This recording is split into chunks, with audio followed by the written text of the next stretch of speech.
Teorias da comunicação, parte 4, paradigma matemático informacional. Olá, a teoria parte da matemática, tem como fundamento o pensamento matemático. Portanto, há uma percepção, uma abordagem absolutamente racionalista, formal. Afinal de contas, a matemática como ciência é, um grande empenho em favor da formalidade, de um pensamento científico exato. Então, portanto, a nossa palavra-chave aqui é a exatidão.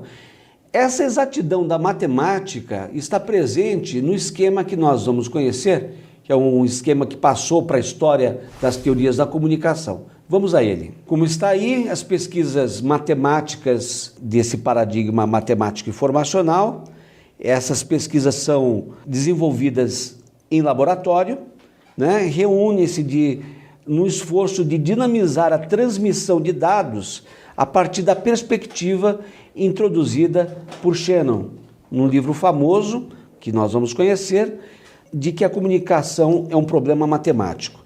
Essa percepção de que a comunicação é um problema matemático significa dizer, entre outras coisas, que a questão não está no conteúdo, mas sim na quantidade de informação.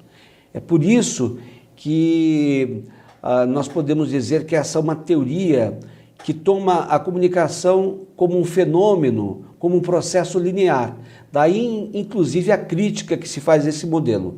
No entanto, ainda que haja críticas ao modelo, na verdade, como nós vamos ver na tela daqui a pouco, é um modelo extremamente conhecido, inclusive por você, tenho certeza. Vamos a ele. Aqui é uma retomada, o livro, né, seus primeiros postulados, naturalmente aqui do nosso cientista, que é o Shannon. Seus primeiros postulados estão presentes em artigo, publicado em 48, e nesse livro, que se tornou bastante famoso, Teoria Matemática da Comunicação.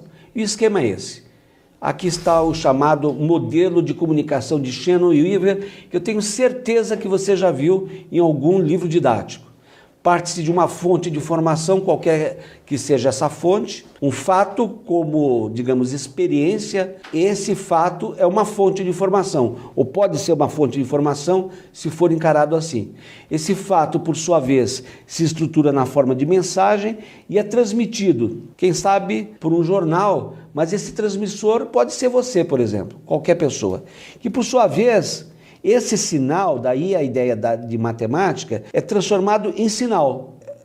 Essa fonte de informação, portanto, estruturada na forma de mensagem, depende de um transmissor, uma mídia qualquer, por exemplo, mas pode ser um indivíduo. Essa mensagem propriamente transforma-se em sinal, que é transmitido e daí ele ser do outro lado recebido. Olha aqui a linearidade a que me referi. De um lado o transmissor, do outro lado o receptor, daí esse sinal recebido. Existe muito frequentemente uma fonte de ruído que deve ser evitada. Essa fonte de ruído, essa expressão ruído, tornou-se famosa na teoria da comunicação, ele deve ser evitado, mas muito frequentemente existe a fonte de ruído. É, portanto, um elemento interveniente nessa relação de comunicação. E do outro lado, o destino. Esse destino se dá por qual intermédio? Por intermédio de um receptor, de um meio receptor. O destino de uma comunicação, obviamente, pode ser você, se você é um espectador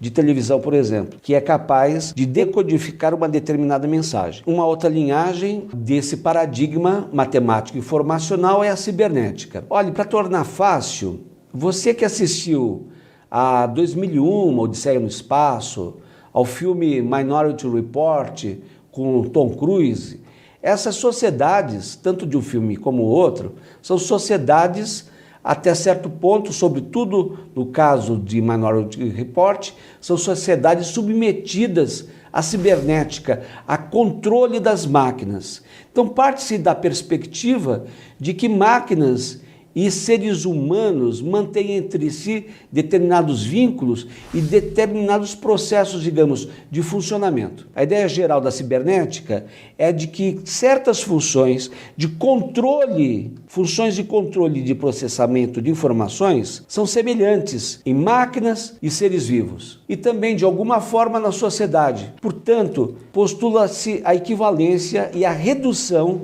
aos mesmos modelos e leis matemáticas. Se você assistiu a Minority Report, toda aquela sociedade que é controlada por máquinas e por outros mecanismos, não vou fazer aqui um spoiler, essa sociedade, a relação que máquinas mantêm com os indivíduos é uma relação de poderio, mas se parte da perspectiva de que os próprios seres humanos funcionam, pelo menos até certo limite, como máquinas. Nós temos aqui a internet, que é um exemplo bem acabado de um sistema cibernético que permite o controle de fluxo a partir de parâmetros programáveis. Como nós podemos, talvez, enxergar a relação, o que as pessoas teriam em comum com a internet? Um modo mesmo de viver em rede. A internet é uma rede, não é a primeira rede que surge do mundo, obviamente. Essa noção de rede e, sobretudo, a experiência de rede é experimentada desde sempre. Então, é possível pensar seres que participam dessa rede e o relacionamento com as máquinas, identificar tanto num como no outro determinadas semelhanças. E a cibernética preocupa-se justamente com esse estudo. E é isso. Quero agradecer a sua atenção e bons estudos. Obrigado.